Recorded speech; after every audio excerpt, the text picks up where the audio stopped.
हम जो हैं सबसे आसान टारगेट है दुनिया के, बदनाम करने के लिए, परेशान करने के लिए, है ना। तो घटना कोई होती कुछ है, उसको प्रेजेंट किसी और तरीके से किया जाता है, और वो इसलिए किया जाता है कि बहुत बड़ा वर्ग, बहुत बड़े ग्रुप, बहुत बड़े पार्टीज जो है वो उनको मुफीद होती है वो बात। बहुत आसान है एक दाढ़ी वाले को आतंकवादी कह देना, बहुत आसान है। तो जब कोई घटना होती है हमें उसका दुख है। इन जन भाइयों ने भी इसके लिए प्रयास किए, अच्छे किए, बुरे किए, परफेक्ट तो कोई भी नहीं है साहब, है ना। फिर भी जो 4 लड़के, 4 जवान, 4 बड़े बुजुर्ग जिन्होंने आके आज तक का यहाँ ये संघर्ष यहाँ तक लेकर आए हैं, मैं उनका दिल से शुक्रिया अदा करना चाहता हूँ। बहुत आसान है कभी निकालना, ऊ की ना बुलाए और नू की ना बुलाए, और बहुत आसान है कभी निकालना साहब, लेकिन जो करता है उसको पता रहता है। तो ये संघर्ष यहाँ तक आया। इसी बीच जब आप कोई काम करते हो, खास तौर पे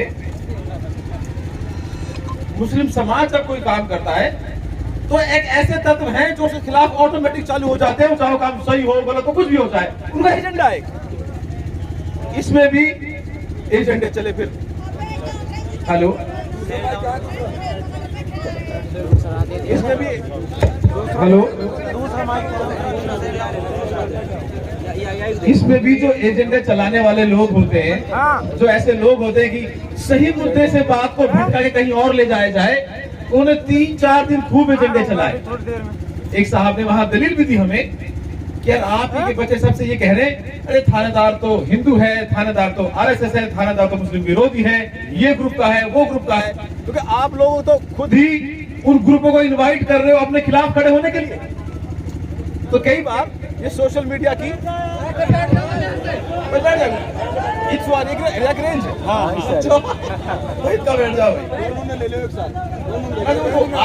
जाएगी। हेलो, आप बात को गहराई को समझे। आप लोग 5-6 दिन से यहाँ बैठे हो, परेशान हो, बड़ी उम्मीद से हो, आपको हम पे भी गुस्सा आ रहा होगा और नुमाइंदों पे भी गुस्सा होगा, अपनी सरकार पे भी गुस्सा आ रहा होगा, लेकिन बात को गहराई को समझना बहुत जरूरी है।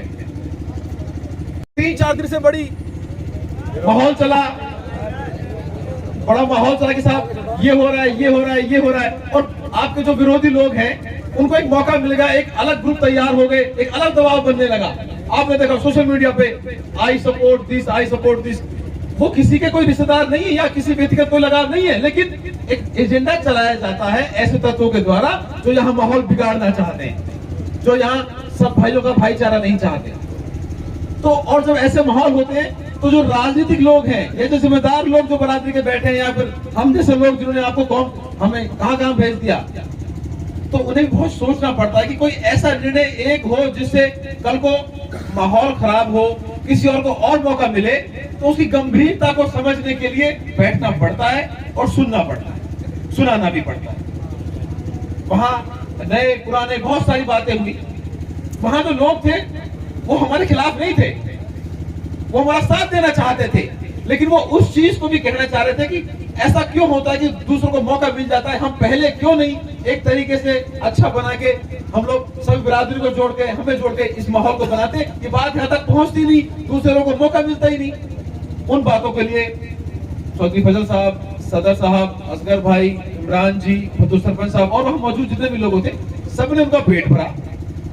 तो भाई चलो जो भी बात हुई ऐसी है। एक और बात, यहाँ किसी की जीत या किसी की हार नहीं हो रही है, हम लोग न्याय के लिए बैठे हैं, हमें किसी में जीत नहीं चाहिए। हमारे बुजुर्ग के साथ गलत हुआ है, उसको न्याय मिलना चाहिए, भाई इतनी तो बात है। हमें किसी थानेदार से कोई नफरत नहीं है, हमें किसी सरकार से कोई नफरत नहीं, प्रशासन से कोई नफरत नहीं है। और जो बात अभी मैं बता दूंगा, तो कल को सब अपनी फेसबुक जो, अच्छा ये फेसबुक सोशल मीडिया का जमाना है साहब, इसके फायदे हैं तो इसके नुकसान भी हैं। इन पिछले 4-5-10 सालों ने जो सबसे ज्यादा नफरत फैलाने का काम किया है इस सोशल मीडिया ने किया है। और कुछ लोग तो कर रहे हैं एक एजेंडे के तहत, जो लोग चाहते हैं नफरत फैलाना। पर मैं यकीन के साथ कह सकता हूं कि यहाँ बैठे हुए लोग कोई नहीं चाहता कि नफरत फैलाना, क्योंकि इस नफरत ने सबसे ज्यादा नुकसान हमें किया है। छोटे और बड़े हिस्सों में बांट दिया गया, अल्पसंख्यक के नाम पे 15-20% पे लिमिट कर दिया गया हमें, हमारी जायज डिमांड को, हमारी जायज मांगों को, हमारी परेशानियों को। तो इस बांटने के काम में सबसे ज्यादा नुकसान हमारा हो रहा है। हम नहीं चाहते हमें कोई बांटे।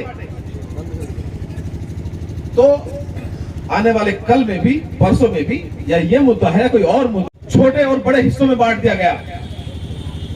अल्पसंख्यक के नाम पे 15-20% पे लिमिट कर दिया गया हमें, हमारी जायज डिमांड को, हमारी जायज मांगों को, हमारी परेशानियों को।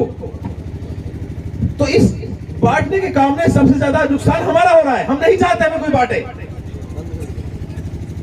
तो आने वाले कल में भी, परसों में भी, या ये मुद्दा है या कोई और मुद्दा है, जब हम अपनी बात रखें तो हमारी बात में हमारी ईमानदारी नजर आए, हमारी जरूरत नजर आए, हमारी सच्चाई नजर आए। हम किसी पे कटाक्ष ना करें, किसी की बुराई क्यों गिनाएं। सारी बातें हुई।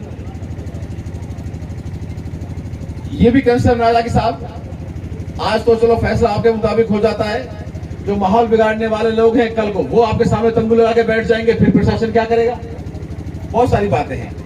तो भाई यहाँ 5 आदमी थे, हमने अपनी, अच्छा मैं तो बात पहली बार जिनकी पंचायत बैठा हूं जी, मैंने आज तक कई पंचायत में राघव सदर साहब कंकरों जिन बैठोगे। तो भाई हम लोगों ने छोटी मोटी जितनी समझ थी हमने कोशिश करी कि हमें न्याय भी मिले, कोई और आहत भी ना हो, और किसी को मौका भी ना मिले कि इन बातों का मुद्दा बना के इस पे कोई और एजेंडा रन करा जाए। तो आपकी इजाजत से, बड़ी उम्मीद से आपसे बात कह रहा हूं। बात फिर तय ये हुई, मीडिया के सामने हम कोई फैसला सुनाने वाला आदमी तो है नहीं, हाँ मेरे हाथ में ऑर्डर होते हैं। तो बात तय ये हुई कि साहब, थानेदार साहब इसमें हमारी तरफ से आरोपी हैं और कल के बाद वो यहां थाने पे नहीं रहेंगे। ठीक है भाई, अभी आगे सुनो भाई। थानेदार साहब हमारे यहां थाने पे नहीं रहेंगे और सख्त कार्रवाई तब होगी जब पूरी जांच हो जाएगी, क्योंकि हम निर्णय सुनाने वाले नहीं होते। वो सस्पेंड हो, वो टर्मिनेट हो, उन पे मुकदमा चले, वो और जेल में जाएं, इस मामले में वहां सहमति ये बनी कि ठीक है साहब, जांच हो जाए, उसके बाद जो सजा उनके वो हकदार हैं वो सजा उनको मिलनी चाहिए। लेकिन जब तक जांच नहीं होती तब तक ये तो है कि साहब ठीक है, हमारे यहाँ से थानेदार साहब नहीं है। मैं आपसे वादा करता हूं कल के बाद थानेदार साहब आपके यहाँ थाने में आपको नजर नहीं आएंगे। जांच होगी ईमानदारी से, जहां से हम संतुष्ट होंगे, नहीं तो और बड़े अधिकारियों से जांच होगी, और जो भी उस जांच के बाद सजा होगी वो सजा उन्हें मिले। इस बात पे हम लोग सहमति कर आए हैं। अब आप बिरादरी के बीच में हूं, आपको हमारी बात अच्छी लगे तो ठीक, नहीं तो जिस तरीके से हम भी आपके साथ हैं। बताओ सब।